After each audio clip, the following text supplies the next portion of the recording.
भोक्ता है, जीव उसका भोग्य है। जीव भोग्य है, भगवान भोक्ता है।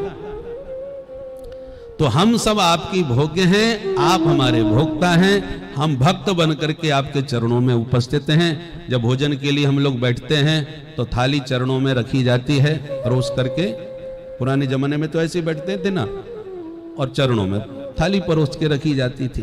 गोपियां बोली, हम भी भक्त बन के तब पाद मूलम, आपके चरणों में आपका भोग्य बन करके उपस्थित हुई हैं, इसलिए भजस्व माने स्वीकुरु, इस भात का भोग लगाओ, हमें स्वीकार करो।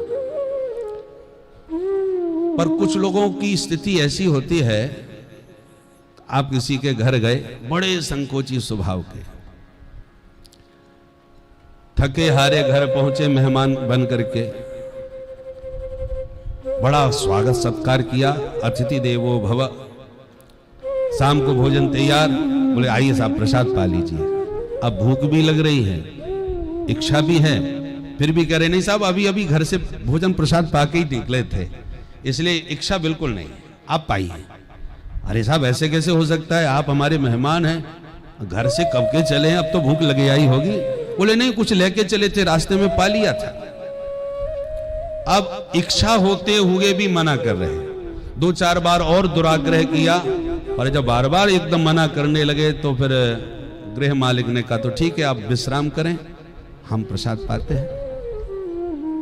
अब जब प्रसाद पाने चले गए तब मन में थोड़ा सा खटका लगा कि अरे रे, रात बहुत लंबी है, कैसे कटेगी, आसपास कोई होटल भी नहीं है, भूख लगी तो क्या करेंगे, चलो कहीं एक बार और कह दें तो पक्का चले जाएंगे। अब पछता रहे हैं।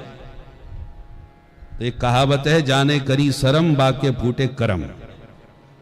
तो ज्यादा शर्म करना भी ठीक नहीं, भोजन में लज्जा नहीं करना चाहिए। आहारे व्यवहारे च त्यक्त लज्जा सुखी भवेत्।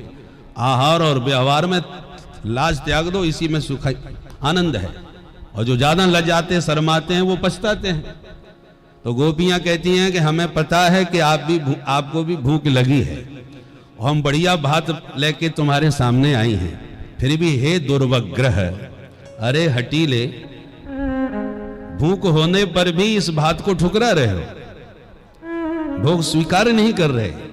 इसलिए भक्ता भजस्व दुर्वग्रह मात्यजास्मान। ऐसा ना हो कि आप बाद में आपको पछताना पड़े, इसलिए परोसी हुई थाली को मत ठुकराइए। अस्मान मात्यज। तो गोपियों ने सब प्रकार से जो हृदय में छुपी बात है वो अपने अभिव्यक्त कर दी। आज पहली बार भगवान